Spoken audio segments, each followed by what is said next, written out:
Tanan programa nga ni dulot og kaayuhan sa katawhan diri sa Bukidnon atong ipadayon.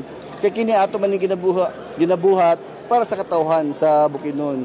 So para maiwasan nato, ma-minimize nato, ipadayon gyapon nato ang atong 24 hours conduct of security checkpoints. I will assure you that on my leadership, we will not tolerate sa mga kabaro nato nga magbuhat og binuang nga makadaot sa ato ang uniforme.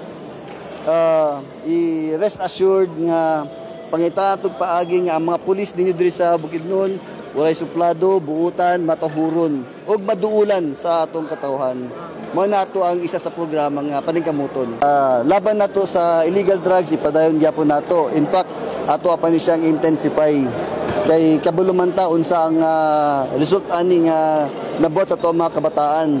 Di ba nga ang biktima gyud ani ang ato mga kabataan. So paningkamuton og manginahanglan gyapon sa inyo ang tabang nga ato ani siyang paningkamutan, i-intensify nato ato ang campaign against illegal drugs nga mawala na tungod kini sa ato mga kalsada.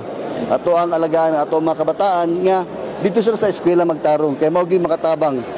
Pag ang ato mga estudyante naka-eskwela mulambo kung asa sila nagpuyo. So magtinabangay ta nga ang ato ang campaign against illegal drugs ato gyud siyang seryosohon. For the meantime, tan-awon sa nako ang kining performance ato mga station commanders kung kumusta ba ang ilahang pag-deliver sa ilang mga function.